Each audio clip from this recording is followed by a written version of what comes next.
Johnson Enormous. There you go. Johnson Enormous. How is U3 halt beneficial to us retail investors? I don't think the judge would agree with their excuse. Exactly. It was beneficial to me. I was waiting for the stock price to see if the stock price was going to get above what the potential dividend was going to be. And then I could make my choice if I wanted to hold for the dividend or if I wanted to sell out. They didn't. They took that choice away from me by allowing the continued shorting on December 8th.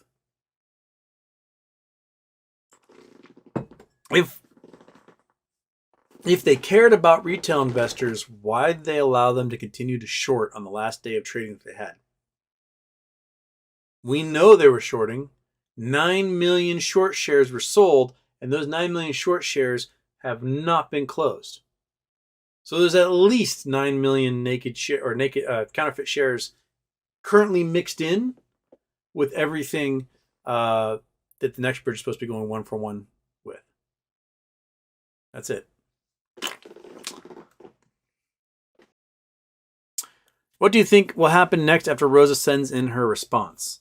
I think Rosa, we only chatted very briefly this afternoon via DM. She had not had a chance to sit down and read it yet. I read this thing in 5 minutes, and I was like, oh, this is bullshit.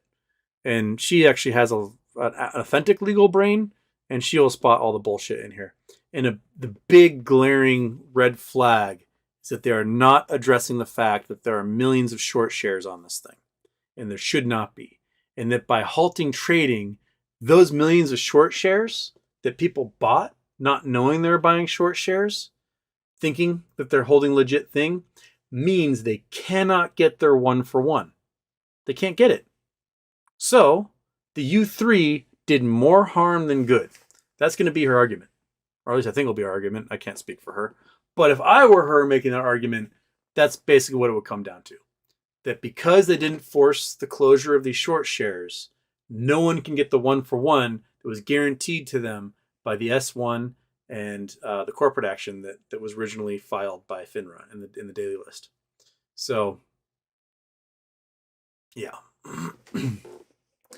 Yeah, she's got a whole bunch of folks that out there looking at this stuff, and she's no dummy.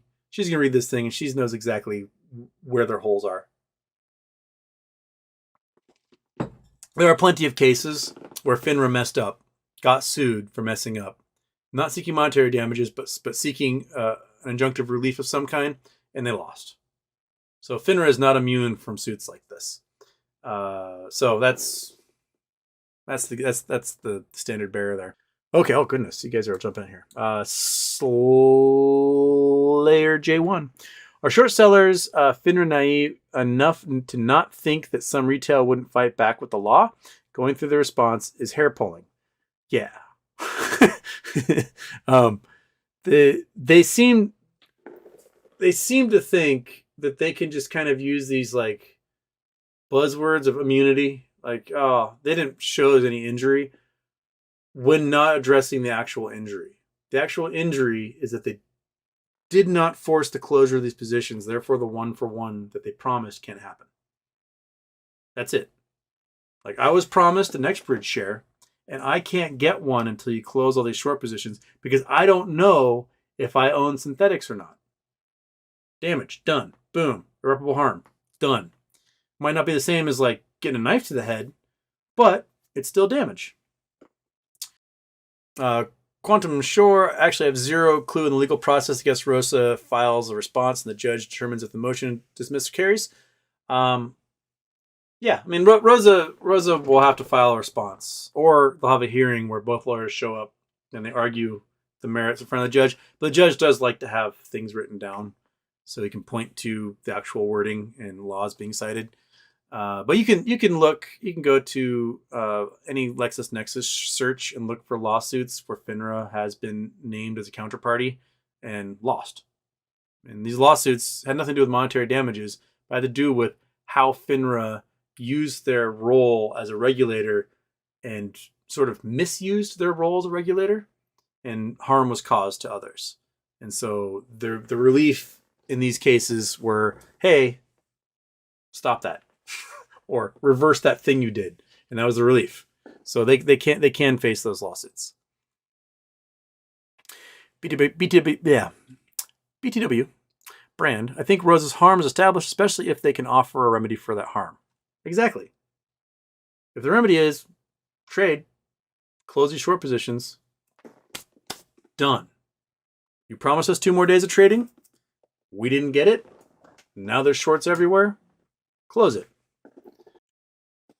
Yeah, that Canadian dude. It's the lawyer representing FINRA. He's from some hotshot business law firm in Miami.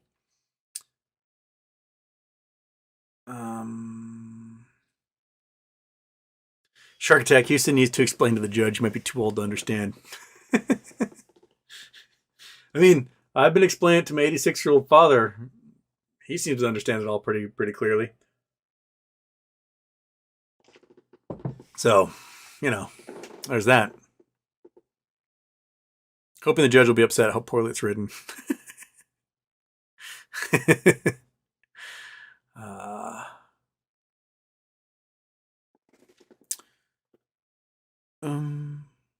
J. King Houston, good morning. I suggest you pack a bag. We're sending you with Rosa to argue the case. Rosa will Rosa and I will chat, but it's all. I think she's fully competent to suss out the bullshit in this response. And again, that glaring ignoring of the fact that countless short shares exist because of their decision to halt trading. That is the big one. The fact that short shares exist proves harm. Irreparable harm. And if this is ruled against her, it's irreparable. But it can be repaired with 2 days of trading. And all the judge has to do is say, all right, everybody involved, make a standard QSIP, attach it to everything across the board, close all the short shares. Done. And when that's over, then you can actually issue these shares into the counts of who's left. That's it. So simple. Thomas Dubois. In my opinion, FINRA lawyer wrote it to test Rose's intellect and expertise, a stall tactic to buy time as well. That's probably as good as anything. Basically like, oh, we can't take this too seriously. We'll just find this one lawyer who can file this thing, and he'll do some boilerplates, and we'll ignore it. No, I don't think they're counting on retail being smart. I don't think they're counting on that. I mean, Rosa's a University of Chicago law student, law school grad. She's plenty smart. Quantum Shore brokers are just as tired of holding this hole in their books. They want traded and reconciled just as much as retail. They want trade and reconciled so much that both Webull and Robinhood have put sell to close buttons in their accounts for people that have NextBridge. So they want it. They want this thing to get this crap out of the books. They want us to stop calling them and stop bothering them. And that's what they want. B2B brand, honestly, if this is all so great, why aren't the shares available to transfer to AST? Very simple. Yeah. And some of the squirrely things, in the S1, it says it won't cost you anything to get the NextBridge shares. And it won't cost you anything to register them. AST says it doesn't cost you anything to register. All these brokers, they're charging people, oh, this QSIP change charge you $38. Oh, you want to register? It's going to cost you $500 a share, says TD Ameritrade. What? Yeah, that's what AST charges. AST doesn't charge to register. Oh, because it's a paper shares, paper certificates. But if you look at this one, it says no. Electronic certificates, not paper. So what are these brokerages saying to us? Oh, we're waiting for all these shares to come in the mail. But this one says they're electronic. So what were you getting in the mail? A USB drive? Like, I don't get it. Monkey, do you get it? No? Yeah, I don't get it either. And then you got guys like Webull saying, well, we use Apex, and Apex has no ability to register anything, but they can do like their own little registration thing, so it'll cost you $235. Because it's $105 for AST. No, it's not. AST's not charging. And it's $130 for Apex to do their thing. No, it's not. You just go boop, and it's electronic. It just goes. It just heads on over there. There's no paper. So I'm really curious now, going back through the S1 and seeing that they specifically said It was all going to be electronic, not paper shares, while the brokerages are saying they got paper shares now. It's very weird. Very weird indeed. Quantum Shore, reasonable assumption based off numbers. A large proportion of shares are in TD, stands to reason they have the biggest gap in allocation. I think it might be true. And if they're charging $500 to register per share, that might be how they raise money to close positions. Well, might as well make it $5,000 a share to register if you're just going to pull numbers out of your butt. All right, it's going to be $1 million per share to register. So, you know, I don't know if you want to register or not, or just kind of accept our bullshit, but it's going to be $10 million a share right now to register. People saying contact the judge. Do not contact the judge. They do not like that. Don't contact them. What Rosa can do, though, is take declarations from people and submit those. She can submit evidence of short shares existing, evidence that we didn't actually get our shares, evidence of communications between people and their brokers, and the brokers talking out two sides of their mouth saying, oh, yes, you have all the shares. You have your shares now. And then when they ask, can I register them? They go, you don't have your shares and you cannot register them. Stuff like that. That shows harm. That shows harm. Evidence that the dude on Reddit, he's like, hey, these are 1,500 short shares that I made and did not close the position, and no one's making me close. That is evidence also.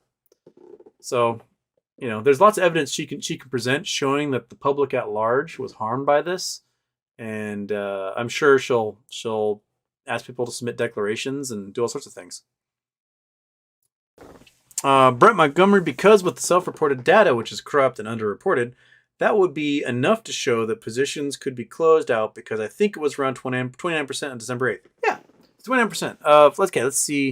Let's see how many shares they have to do. Go there. Take the Chrome off. Got the calculator up. Okay, so you got 165 million shares, more or less. Oops. And times 0.29 gives us 29%. So that's be 47 million shares. They have to close in 2 days. So they could say, hey, there's 47 million shorts here, which means you guys could easily do 23.5, 24 million shares in a day. Just a little stock. You did 13 million on that last day of trading. You could close this out, no problem. And they go, hi, yeah, totally. We could definitely do that, knowing full well that it's going to be hundreds of millions they have to close. They know that. They know it's going to be hundreds of millions. But if they're going to be like, oh, it's no big deal. It's only 47 million shorts. They're like, okay, well then let's do 2 more days of trading and close those 47 million shorts. And that's where you call their bluff. Because we all know it's going to be much, much more than that.